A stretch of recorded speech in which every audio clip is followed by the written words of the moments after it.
Hi fellows, hope you are all living good.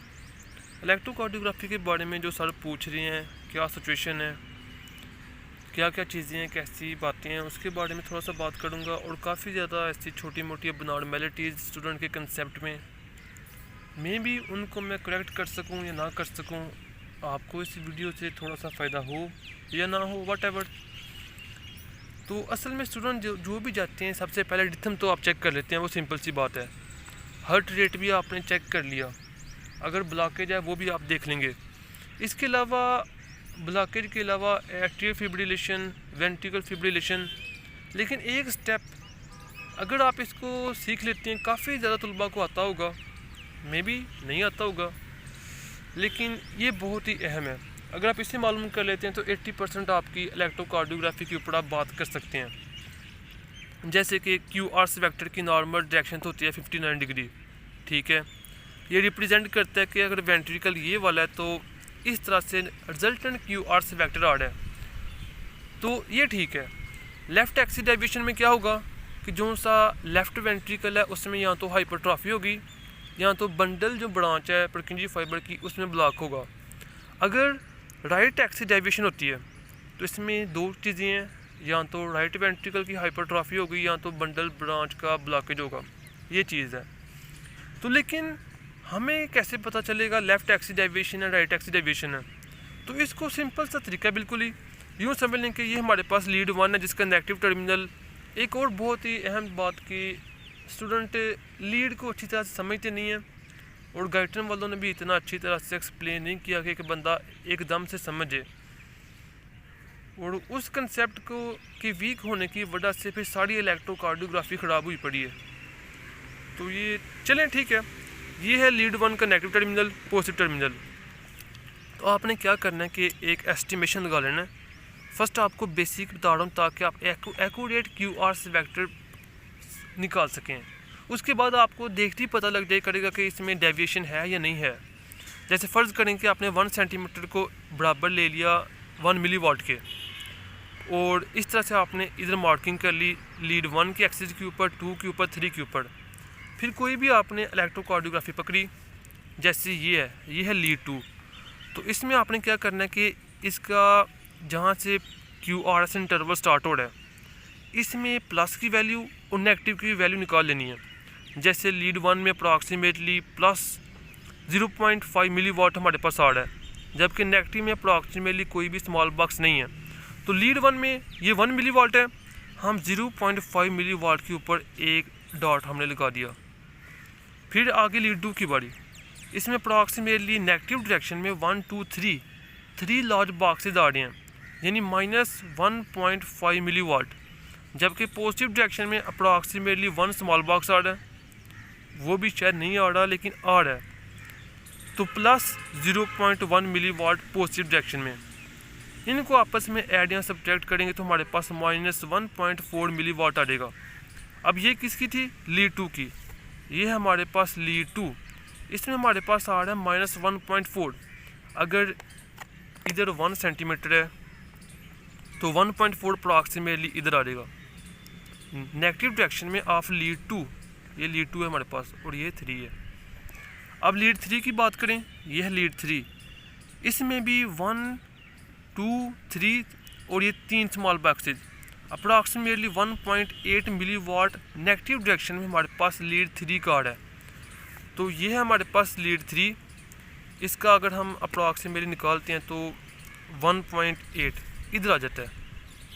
फिर हमने क्या करना है कि इन चीज़ों का जो हमारे पास पॉइंट आए हैं उनकी हमने एक्सिस के ऊपर परपेंडिकुलर ड्रा करने हैं। जैसे इधर इसका परपेंडिकुलर एक आ गया लीड 1 का, इसका परपेंडिकुलर, इन सब के ऊपर जब हम परपेंडिकुलर ड्रा करेंगे तो एक हमारे पास रिजल्टेंट क्यूआर वेक्टर आ जाता है। और इस सिचुएशन में जो सा हमारा रिजल्टेंट क्यूआर वेक्टर बन रहा है वो अप्रॉक्सीमेटली इस एरिया में बन रहा है, जो कि मैं क्योंकि एक हाथ में तो मोबाइल पकड़ा हुआ है तो इसलिए अच्छी तरह से ड्रा नहीं कर सका। तो ये हमारे पास इस डायरेक्शन में रिजल्टेंट क्यूआर वेक्टर आ रहा है। जैसे कि इलेक्ट्रोकार्डियोग्राफी में आप देखेंगे पी के बाद क्यूआर वेक्टर है, रिथमिक है, सब नॉर्मल है। तो इसके अलावा कहीं पे एसटी सेगमेंट में एलिवेशन डिप्रेशन भी नहीं है, अस्कीमिया भी नहीं है। तो इस सिचुएशन में हाइपरट्रॉफी या फिर बंडल ब्रांच जोन से उसमें ब्लॉकेज हो सकता है। क्या वो लेफ्ट वेंट्रिकल की या राइट वेंट्रिकल की है, इसको डिटरमाइन करना है। तो पहली बात आपने देखा कि क्यू आर से वेक्टर नेगेटिव डायरेक्शन में डेविएट कर गया। अब अगर वो नेगेटिव डायरेक्शन में डेविएट करता है तो दो सिचुएशन है, या तो हाइपरट्रॉफी या फिर क्या होगा कि बंडल ब्रांच जोन से वो ब्लॉकेज हो जाएगी।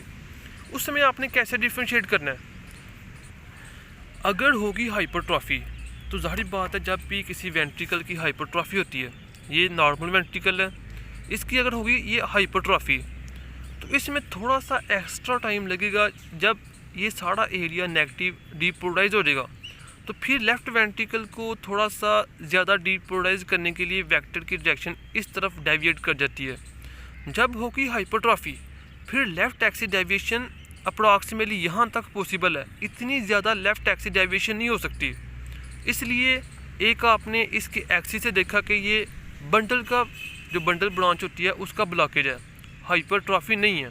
लेफ़्ट वेंट्रिकल परकिंजी फाइबर की जो मेन बंडल है जो भी है उसमें ब्लॉकेज आ गया। तो इससे आपने एक्सिस की डायरेक्शन से देखा कि ये हाइपरट्रॉफी नहीं ब्लॉकेज है। दूसरा ये सिचुएशन है क्यू आर से वेक्टर की ड्यूरेशन। अगर हाइपरट्रॉफी होगी तो क्यू आर से वेक्टर का जो सा ड्यूरेशन है वो मैक्सिमम जाएगा 0.12 तक। नॉर्मल होता है 0.08 या फिर 0.01 0.1, लेकिन हाइपरट्रॉफी में 0.12 तक अगर आ गया परकिंजी बंडल का ब्लॉकेज फिर ये 0.14 क्रॉस कर जाएगा, 0.16 भी हो सकता है।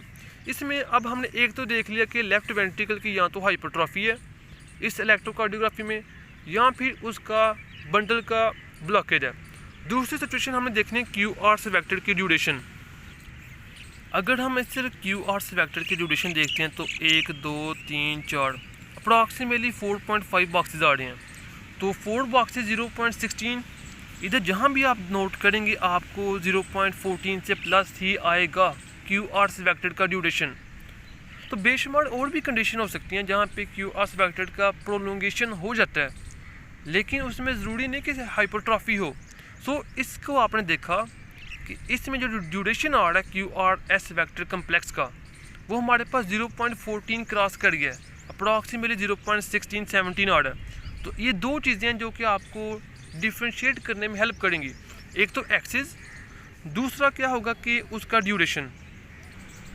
गाइटन में भी दो एग्जांपल दिए हैं, एक मरतबा उनको प्रैक्टिस कर लें, उसमें आसानी होगी। लेफ़्ट वेंट्रिकल हाइपरट्रॉफी और ड्यूरेशन आपको हेल्प करेगा डिफ्रेंशिएट करने में। अब ये वाइवा में आपको कैसे हेल्प करेगा।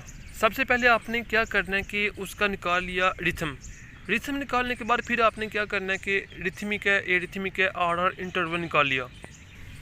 फिर आपने क्यू आर एस वेक्टर निकाल लिया, ब्लॉकेज है चाहे इस्कीमिया है, इन तमाम कंडीशन में क्यू आर एस वेक्टर की डायरेक्शन अप्रॉक्सीमेटली सेम रहती है। तो फिर आपने जब एक मिनट तो आपने आराम सुकून से फुल इंटरप्रिटेशन करने के बाद फिर इस चीज़ के ऊपर बोलना स्टार्ट करना है। जाते सारी आपने अपने साथ कोई पेज ले दें, आराम सुकून से अपने इंटरप्रिटेशन करें, फिर स्टार्ट करें। आपका क्यू आर एस वेक्टर जो भी आया आपने आराम से सर से कहना है सर इसमें जब आपने रिथमिक का बताया, फिर पी आर इंटरवल का बताया, क्यू आर के ड्यूरेशन का बताया, फिर आपने कहना सर इसका जो सा क्यू आर से वेक्टर है ये नॉर्मल है।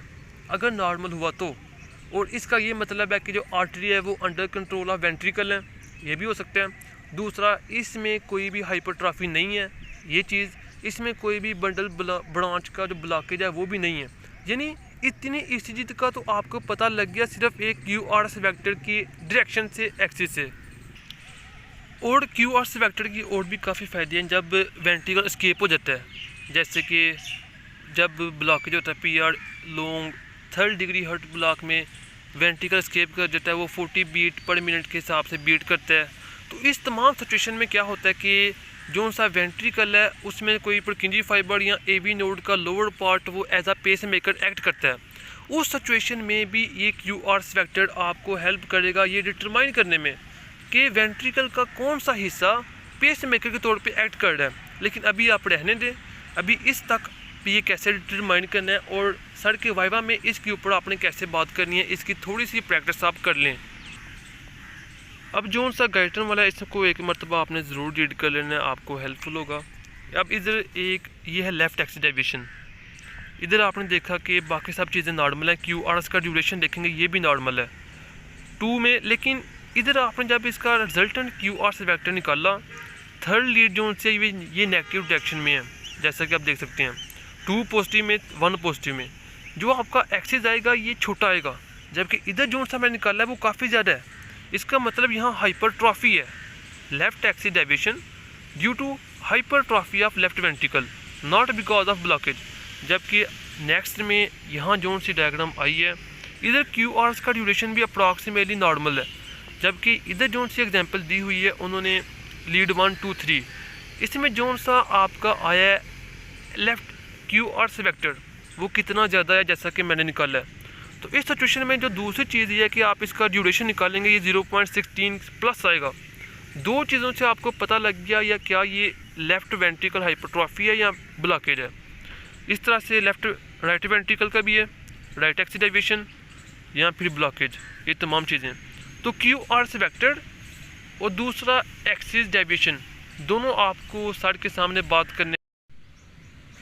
क्यू आर एस वेक्टर से भी अहम थोड़ा सा डिफ़िकल्टी भी है मायोकार्डियल इस्कीमिया इन्फॉक्शन। इसमें 2-3 तलबा के रॉन्ग कंसेप्ट बने हुए हैं कि अगर एस टी एलिवेशन हो गया तो फिर ये हो जाएगा, अगर डिप्रेशन हो गया तो फिर ये हो जाएगा, जबकि ऐसा नहीं होता। अगर फ़र्ज़ करें ये हमारे पास एक हर्ट है, अगर यहाँ पे मायोकार्डियल इन्फॉक्शन है तो जो लीड हम इसके ऊपर प्लेस करेंगे वो हमें देगा टीपी इंटरवल में negative current of injury. Current of injury का टॉपिक अहम है, एक बार मैं आपको बताता हूँ, एक दो बार आपने फिर खुद भी बुक से रीड कर लेना, आपको समझ आ जाएगी। लेकिन वो वाली लीड जैसे कि एवीएल, फ़र्ज़ करें ये पॉइंट है जहाँ पे हमारा इस्कीमिया हुआ पड़ा है, ये वाली लीड जो कि इससे अवे है, इसका टीपी इंटरवल जो सा इस्कीमिक करंट देगा, करंट ऑफ इंजरी देगा, वो पॉजिटिव आएगा। इसमें एक में डिप्रेशन आई है, एक में एलिवेशन आई है, इसलिए तलबा इसमें परेशान हो जाते हैं। लेकिन खैर मैं बेसिक से स्टार्ट करता हूँ, जैसे नज़र आ रही है एलिवेशन ऐसे नहीं होती। खैर आप इसको कर लेंगे, it is not much difficult. Normal situation में क्या होता है कि जहाँ पे Q R S vector and होता है, इस पॉइंट को जिसको आइसोइलेक्ट्रिक पॉइंट, जे पॉइंट, रेफरेंस पॉइंट का नाम देते हैं, यहाँ से आप हॉरिजॉन्टल लाइन ड्रा करेंगे तो अगर नेक्स्ट पीवी अप्रॉक्सीमेटली इसी लेवल के ऊपर स्टार्ट होती है तो इसका मतलब है पेशेंट को इस्कीमिया नहीं है। दूसरी बात, अगर ये जे पॉइंट और इसमें थोड़ा सा गड़बड़ ऊपर नीचे होते हैं तो फिर आपने ये कहना है कि यहाँ पर इस्कीमिया है। और इस्कीमिया का सर को आपने नहीं बताना, फर्स्ट ऑफ ऑल आपने फुल इंटरप्रिटेशन कर लेनी है। लेकिन सबसे पहले आपने अगर इस्कीमिया को रिकॉग्नाइज कर भी लिया फिर भी पहले सर को बताएं रेट रिथमिक है, ब्लॉकेज तो नहीं है, क्यू आर से वेक्टर नॉर्मल है अगर, तो फिर सर से कहें कि पेशेंट को ना ही हाइपरट्रॉफी है ना ही ब्लॉकेज है। उसके बाद फिर आपने क्या करना है मैं वो बात आपको बता रहा हूँ। फ़र्ज़ करें नीचे जोन सा ये हमारे पास आया जे पॉइंट जहाँ पे क्यू आर एस जो कम्प्लेक्स है वो एंडोड है, यहाँ तो नेक्स्ट पी वेव इससे अप इसके लेवल से हाई स्टार्ट होगी या इसके लेवल से लो स्टार्ट होगी। अगर नेक्स्ट पी वेव इसके लेवल से पॉजिटिव डायरेक्शन में आ रही है इसका मतलब है पॉजिटिव करंट ऑफ इंजरी। इस बात को थोड़ा सा याद कर लें। अगर इस जे पॉइंट से जो नेक्स्ट पी वेव है वो स्टार्ट हो रही है नीचे लेवल के ऊपर तो इसका मतलब है नेगेटिव करंट ऑफ इंजरी। जैसा कि गाइडर में जो सा जे पॉइंट बताया हुआ है लीड 1 में, यहाँ पे जो नेक्स्ट पी वेव स्टार्ट हो रही है वो प्लस में है, अप्रॉक्सीमेटली 0.5 मिलीवाट प्लस की डायरेक्शन में। तो लीड 1 के ऊपर जो सा ये जो क्यू आर एस कम्प्लेक्स हम बना रहे हैं ये उसका करंट ऑफ इंजरी का, ना कि क्यू आर एस कम्प्लेक्स का। जबकि लीड 3 की बात करें, इसमें इस जे पॉइंट से जो नेक्स्ट पी वेव स्टार्ट हो रही है वो नेगेटिव डायरेक्शन में है, तो लीड 3 का जो सा हम ड्रा करेंगे वो नेगेटिव में। इस तरह से हमारे पास जो करंट ऑफ इंजरी का पोटेंशियल है, इस्कीमिक पोटेंशियल है, इस्कीमिक वेक्टर है, वो इस डायरेक्शन में आ जाता है। इससे पता लगता है कि जो सा हमारा हर्ट होगा, क्योंकि लीड 1 का नेगेटिव हम इधर प्लेस करते हैं, पॉजिटिव इधर, और वेक्टर इस तरफ आ रहा है। जब वेंट्रिकल डीपोलराइज्ड होकर डीपोलराइजेशन के बाद वो रिलैक्स करना होता है, उस वक्त जो सा करंट ऑफ इंजरी है वो इस साइड से इस तरफ जा रहा है। अभी इसकी समझ आती नहीं आती, इसको नज़रअंदाज करें। बस आपको ये पता होना चाहिए कि आपको जे पोटेंशियल, उसका positive current of injury, negative current of injury कैसे आपने रिकॉग्नाइज करना है। उसके बाद जो सिंपल सा कंसेप्ट है, उसके बाद आप आराम से ये रिकॉग्नाइज कर लेंगे कि आपको, आपके पेशेंट को क्या ईसीजी में इस्कीमिक कहाँ पर है, कैसे है, तमाम चीज़ें। तो इधर जैसे कि एक और एग्जांपल है, इसमें लीड 1 में तो कोई नहीं आ रहा, लीड 2 में जहाँ पे जे पॉइंट है वो नेगेटिव में आ रहा है, इसलिए लीड 2 नेगेटिव में। लीड 3 में ये जे पॉइंट है, ये भी नेगेटिव में आ रहा है। अब एक सिंपल सी बात है, जितनी भी प्रीकॉर्डियल लीड्स हैं उनमें नेगेटिव टर्मिनल को तो हम कॉमन कर देते हैं। जो सा इलेक्ट्रोड का पॉजिटिव टर्मिनल है उसके ज़रिए हम उसकी पोटेंशियल को मेजर करते हैं। अगर ये पॉजिटिव टर्मिनल किसी भी ऐसी जगह पे हुआ जहाँ पे नेगेटिव चार्जेस हैं, तो फिर हमारे पास जो सा इंजरी पोटेंशियल आएगा ऑटोमेटिकली वो नेगेटिव आएगा। जैसा कि आपने पढ़ा होगा कि वेंट्रिकल का बेस, जो कि सबसे पहले डीप, वेंट्रिकल का जो ये एरिया होता है, ये सबसे पहले डीपोलराइज होता है, इसके ऊपर सबसे पहले नेगेटिव चार्जेस आते हैं। और V1 प्लस V2, क्योंकि हमने इनके पॉजिटिव इलेक्ट्रोड को इस जगह के ऊपर प्लेस किया होता है, इसलिए इनका जो सा QR वेक्टर है वो नेगेटिव डायरेक्शन में जाता है। ये बात आपको मालूम है। इसी तरह से जब QRS कंप्लीट हो जाता है हमारे पास एक वेंट्रिकल, और TP इंटरवल जब वेंट्रिकल ने रिलैक्स करना होता है, उस वक्त करंट ऑफ इंजरी जोन सा होता है, जो कि वो एरिया वेंट्रिकल का जो कि इस्कीमिक होता है, जहाँ पे हमेशा के लिए वो एरिया डीपोलराइज रहता है, वहाँ पे डीपोलराइजेशन नहीं होती। और जैसे ही वेंट्रिकल ने रिलैक्स करना होता है, यहाँ से इम्पल्सेस दूसरी डायरेक्शन में जाती हैं और हमारी ECG को डिस्टर्ब करती हैं। और जब हमारी ECG डिस्टर्ब होती है, फिर हम डिस्टर्ब होते हैं, पेशेंट डिस्टर्ब हुए या ना हो। खैर, अगर ये पॉजिटिव टर्मिनल किसी भी इलेक्ट्रोड का किसी ऐसी जगह के ऊपर पाया जाता है जहाँ पर पॉजिटिव चार्जेस हैं, तो जब QRS में तो ठीक है, जब वेंट्रिकल रिलैक्स कर रहा है, जब बाकी सारा एरिया डीपोलराइज फॉर्म में है, आइसोइलेक्ट्रिक फॉर्म में है, तो वो एरिया जहाँ के ऊपर पॉजिटिव चार्जेस आएंगे, फिर ये हमें देगा पॉजिटिव करंट ऑफ इंजरी। अब आपने करना क्या है, सिंपल सी बात है। सबसे पहले तो लीड 1, लीड 2, लीड 3 का QR वेक्टर आपने निकाल लिया। उसके बाद सबसे पहले V2 का चेक किया, क्या वो पॉजिटिव करंट ऑफ इंजरी दे रहा है या नेगेटिव दे रहा है। आपने उसको नोट कर लिया अपने पेज के ऊपर, जो कि आप साथ लेकर जाएंगे, इसके ऊपर प्रैक्टिस भी कर लें। आपने V3 सब का आपने निकाल लिया, AVL का, AVF का। चंद ऐसी लीड होंगी जहाँ के ऊपर जे पॉइंट जहाँ पर एंड होता है उसके से पॉजिटिव करंट ऑफ इंजरी आ रहा होगा। कुछ ऐसी होंगी जहाँ पर जे पॉइंट आपका आ रहा है उससे नेगेटिव आ रहा होगा। वट आपने तमाम लीड का करंट ऑफ इंजरी मैक्सिमम, अगर आपकी प्रैक्टिस अच्छी है, 1 मिनट के से पहले आप सबका ये निकाल सकते हैं कि किस में करंट ऑफ इंजरी पॉजिटिव आ रहा है, किस में नेगेटिव आ रहा है।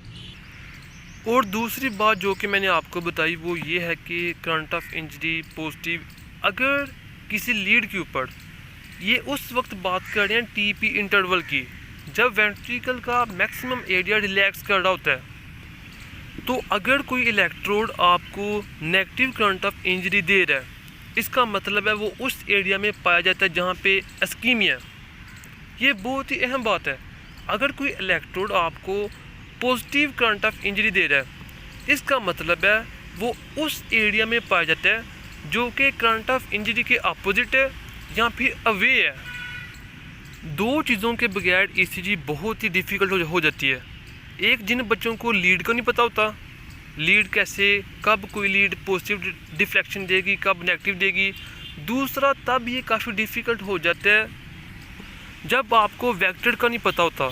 इन दोनों सिचुएशन में फिर डिफ़िकल्टी होती है, लेकिन उम्मीद है इस वीडियो के बाद आप काफ़ी हद तक अच्छा फील करेंगे। सबसे पहले बात करते हैं, आपको ये कैसे पता लगेगा कि एंटीरियर वॉल में इस्कीमिया या फिर पोस्टीरियर वॉल में अगर V1, V2, V3, 4 इनमें जे पॉइंट के बाद जो सा करंट ऑफ इंजरी आ रहा होता है वो आ गया आपके पास नेगेटिव। नेगेटिव आ गया, इसका मतलब है V1 V2 V3 V4 जो कि हम एंटीरियर चेस्ट वॉल के ऊपर प्लेस करते हैं। जब QRS और T वेव कंप्लीट होती है उसके बाद जो सा हमारे पास करंट ऑफ इंजरी आ रहा है वो ये दे रही है नेगेटिव। इसका मतलब है कि जब वेंट्रिकल ने रिलैक्स करना होता है एंटीरियर चेस्ट वॉल का पोर्शन रिमेन डीपोलराइज्ड। इसका मतलब एंटीरियर वॉल में अस्कीमिया। अगर ये आ गया पॉजिटिव, इसका मतलब है जो सा V1 V2 V3 V4 जो इनकी प्लेसमेंट है ये पॉजिटिव करंट ऑफ इंजरी इसलिए दे रही है कि जो सा अस्कीमिक पोर्शन है वो इनसे अवे है। तो अवे कहाँ पे होगा? ऑटोमेटिकली पोस्टीरियर वॉल पे। सो ये लीड ही आपको बता देंगी कि आया जो सा करंट ऑफ इंजरी है वो एंटीरियर वॉल में है, जो अस्कीमिक पोर्शन है वो एंटीरियर। दूसरा ये कि जो सा लेटरल वॉल है हमारी इसमें V5 V6, अगर लेटरल वॉल अस्कीम है तो automatically V5 V6 positive current of injury negative current of injury देंगे। इसके अलावा ये भी है कि AVF भी आपको हेल्प करेगा ये डिटरमाइन करने में आया जो सा करंट ऑफ इंजरी है वो सुपीरियर पार्ट के ऊपर है या फिर इन्फीरियर पार्ट के ऊपर है, जबकि इधर AVL है ना कि AVF। AVL आपको हेल्प करेगा लेटरल वॉल अस्कीमिया में, तो इसको भी आपने माइंड में रखना है। जबकि इन्फीरियर वॉल में आया अस्कीमिया है या नहीं है वो आपको हेल्प करेगा AVF 2-3। फ़र्ज़ करें एक पेशेंट है जिसका आपका V1 V2 V3 V4 इसमें आया positive current of injury, positive आया तो इसका मतलब है पोस्टीरियर वॉल में अस्कीमिया। दूसरी बात, अगर इसमें आया नेगेटिव इसका मतलब है एंटीरियर वॉल में अस्कीमिया। अब आपने ये मालूम करना है ये आपका हर्ट है, इसमें एंटीरियर वॉल के ऊपर आया सुपीरियर पार्ट में अस्कीमिया या फिर इन्फीरियर पार्ट में। फिर आपने देखना है लीड 2 लीड 3 लीड AVF को। अगर AVF भी करंट ऑफ इंजरी नेगेटिव दे रहा है, नेगेटिव करंट ऑफ इंजरी अगर AVF देगा तो इसका मतलब है जो सा इन्फीरियर पोर्शन या एपिकल पोर्शन ऑफ हर्ट है वो भी अस्कीमिक है। तो ischaemic interior inferior portion of heart will be ischaemic if AVF and V1 V2 V3 ये तमाम आपको नेगेटिव करंट ऑफ इंजरी देंगे। वो नेगेटिव कब देते हैं? जब भी इनका पॉजिटिव इलेक्ट्रोड किसी ऐसी जगह के ऊपर प्लेस हो जो कि डीपोलराइज्ड फॉर्म में होता है। अब पोस्टीरियर वॉल अस्कीमिया में क्या होगा? पोस्टीरियर वॉल अस्कीमिया में V1 V2 V3 V4 एक तो ये पॉजिटिव करंट ऑफ इंजरी देंगे। दूसरा, अगर पोस्टीरियर इन्फीरियर है तो AVF नेगेटिव होगा, अगर पोस्टीरियर सुपीरियर है तो AVF पॉजिटिव होगा। मज़ीद ये कि काफ़ी मज़ीद कम्प्लेक्सिटी है। अगर फ़र्ज़ करें V6 जो सा वो नेगेटिव करंट ऑफ इंजरी का जो लेवल है जो डिग्री है वो काफ़ी ज़्यादा दे रहा है as compare to V5 V4। और दूसरी लीड को भी आपने देखा उसमें सिचुएशन कुछ इस तरह से है कि पोस्टीरियर वॉल अस्कीमिया नज़र आ रहा है। सो इन लीड्स का आपस में रिलेशन इसको देखकर ही आप ये डिटरमाइन कर सकते हैं कि अस्कीमिया कहाँ पर है, एपिकल पोर्शन में है, बेस वाले पोर्शन में है, एंटीरियर वॉल के ऊपर है, पोस्टीरियर वॉल के ऊपर है। तो आपने सर्च ताकि के सामने सबसे पहले तो आराम से कौन से अपना पेज ले जाना है। आपने सबसे पहले इंटरवल निकाल लिया, रिथमिक है नॉन रिथमिक है ये निकाल लिया। उसको निकालने के बाद आपने क्या किया कि PR ब्लॉकेज तो नहीं है, QR से वेक्टर की डायरेक्शन निकाल ली। अस्कीमिक आपको पता लग गया, फिर भी आपने एकदम से नहीं बोलना। और हाइपोक्लीमिया हाइपरक्लीमिया यार उसको तो बस ठीक है, गनोंग में 2 पॉइंट दिए हुए हैं, टॉल टेंटेटिव वेव। लेकिन हाइपरक्लीमिया में ये होता है कि जो ST सेगमेंट है वो हॉरिजॉन्टल रहता है। ठीक है, टॉल टेंटेटिव वेव गनोंग वालों ने लिखी हुई है, ठीक है, अच्छा है, आप उसको रटा मारें। फिर अस्कीमिया को फाइंड करने का जो सा मैंने आपको पॉइंट बताया, सबसे पहले आपने तमाम लीड में कहाँ पर पॉजिटिव करंट ऑफ इंजरी आ रही है, कहाँ पे नेगेटिव करंट ऑफ इंजरी आ रही है, आपने उनको निकाल लेना है। उनको निकालने के बाद फिर आपने देखना है कौन कौन सी lead negative current of injury दे रही हैं। जोन जोन से lead negative current of injury दे रही होंगी, नेगेटिव पोटेंशियल, वो उस एरिया में पाए जाते हैं जहाँ पे नेगेटिव या फिर depolarised ischaemic portion of the heart. जो लीड आपको पॉजिटिव करंट ऑफ इंजरी दे रही होंगी वो उस एरिया में पाए जाते हैं जो कि इन्फ्रैक्टेड अस्कीमिक एरिया से अपोजिट है या फिर अवे है। जोन सी मेरी वाली लीड मैंने उठाई थी, लीड तो नहीं ईसीजी, उसमें लेटरल वॉल अस्कीमिया था। तो नेक्स्ट जो सर का क्वेश्चन होता है, अगर आपने कुछ भी नहीं बताया और आपके सर से इंटरेक्शन अच्छी है तो वो सर आप जैसे कि लेटरल वॉल अस्कीमिया, वेंट्रिकल, कोई भी ऐसी डिजीज़, हाइपरकैलेमिया, कुछ भी, उसमें अगर मेरा तो ये आया था कि लेटरल वेंट्रिकल अच्छी तरह से कार्डिक आउटपुट नहीं सेंड कर पा रहा या फिर जो ब्लड डैमिंग है वो लंग्स के अंदर हो रही है। तो जैसे ही डैम्पिंग ऑफ ब्लड जो भी है वो लंग्स के अंदर होगा, पल्मोनरी वेसल के अंदर होगा, तो लंग में एडिमा होगा। तो इसका effect VA over Q ratio के ऊपर क्या हो सकता है? कोई भी ऐसी disease, atrial fibrillation, ventricle fibrillation, जिसमें ब्लड फ्लो कम हो जाए टूवर्ड्स द लंग्स, उसमें VA over Q ratio automatically increase करेगी। VA ओवर Q रेशो हर डिजीज़ को इसके साथ रिलेट कर लें। दूसरी ये बात, अगर लंग्स में एडिमा होता है तो सर ने जो पूछा था आपसे भी पूछ सकते हैं, उसके अंदर लंग कंप्लायंस के ऊपर क्या इफ़ेक्ट होगा। तो ऑटोमेटिकली जब एडिमा होता है वो लंग कंप्लायंस की डिक्रीज़ कर देती है। सो एडिमा के केस में एक तो जो एक्सचेंज है ऑक्सीजन का वो भी डिस्टर्ब होगा, जैसे कि न्यूमीनिया जो भी वर्ड है उसमें भी एडिमा हो सकता है क्योंकि वो वाल को इफ़ेक्ट करता है, जैसे कि गाइटर में लिखा हुआ है। इसके अलावा जब भी एडिमा होगा, ये बुक में नहीं लिखा हुआ लेकिन सर पूछ लेते हैं, उसमें लंग कंप्लायंस डिक्रीज़ होगी। क्योंकि मैंने ये बताया था, सर ने पूछा क्यों बताया था, जो भी सर ने को बताया वो मुझे भूल गया, आपने भी कोई ना कोई जवाब सोच लेना है। तो एडिमा केस में लंग कंप्लायंस डिक्रीज़ होगी और हर डिजीज़ को VA ओवर Q रेशो से आपने रिलेट कर लेना है। और जो बातें मैंने आपको बताई हैं इसमें थोड़ा सा गाइडर में भी आप कंफर्म कर सकते हैं, इसको भी ज़रूर बार बार रीड करें। इसमें तलबा इसलिए डिफ़िकल्ट फील करते हैं कि यहाँ पर सिर्फ 4 लीड का उन्होंने बताया हुआ है, जहाँ पे जोन सी ECG सर साकी आपको पकड़ाएंगे उसमें तो 9 लीड्स होती हैं। तो जैसे लीड 1 है, यहाँ J पॉइंट, ये जोन सी P नेक्स्ट स्टार्ट हो रही है, इसमें नेगेटिव करंट ऑफ इंजरी जैसे आप देख सकते हैं। लीड 2 में ये J पॉइंट आया, positive current of injury. Lead 3 में पॉजिटिव, आपने V2 को देखा, ये J पॉइंट है, नेक्स्ट P वेव इधर, इतनी नेगेटिव करंट ऑफ इंजरी। इसका मतलब है V2 उस एरिया में प्रेजेंट है जहाँ पे जब वेंट्रिकल ने रिलैक्स करना होता है तो ये डीपोलराइज्ड एरिया में पाया जाता है, जो एंटीरियर वॉल का अस्कीमिया। फिर अगर AVF उसने भी नेगेटिव करंट ऑफ इंजरी आपको दिया, इसका मतलब इंटीरियर इन्फीरियर। अगर AVF ने पॉजिटिव थोड़ा सा दिया, इसका मतलब कि इंटीरियर सुपीरियर। इसके अलावा दूसरी लीड भी आपको हेल्प करेंगी इन रिकॉग्नाइजेशन ऑफ मायोकार्डियल इन्फार्क्शन। और एक और कंसेप्ट जो कि बहुत ही अहम है, zone C current of injury की डायरेक्शन बाज़ औक़ात इस तरह से होती है कि वो चंद लीड में कोई भी करंट ऑफ इंजरी नहीं देता। जैसे कि इधर करंट ऑफ इंजरी की डायरेक्शन अपवर्ड है, लीड 1 के अंदर अब अगर आप इसका प्रोजेक्शन ड्रा करेंगे तो ये करंट ऑफ इंजरी कोई भी नहीं देगा। आपको लीड 1 को देख के लगेगा कि इसमें कोई भी अस्कीमिया नहीं है, लेकिन उसमें अस्कीमिक होता है। तो इसलिए कुछ लीड में अगर नहीं भी आता तो आपने कंफ्यूज नहीं होना।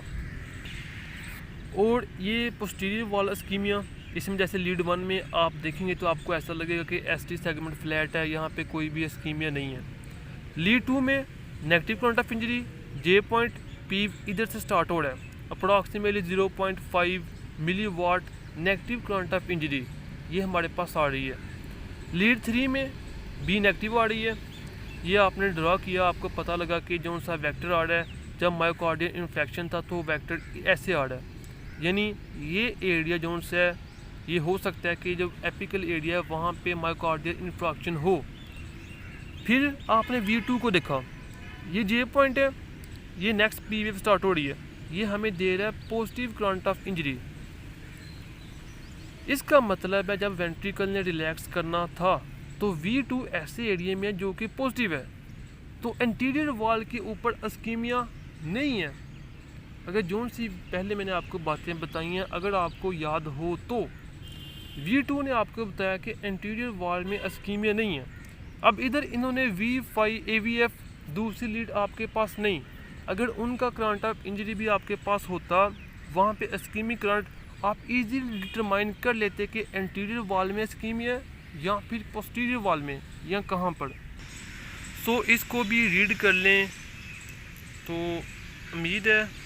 सो सर बाकी किसी को फेल कोई नहीं करता, जैसे कि OSP के जितने भी क्वेश्चन हैं वो सेम रिपीट कर रहे हैं, मैंने भी बताया था, तो उनका फ़र्ज़ है आपको पास करना और हमारा काम है अटेंडेंस, जैसे कि दोस्त कहते हैं, लेकिन फिर भी हमें पता होना चाहिए।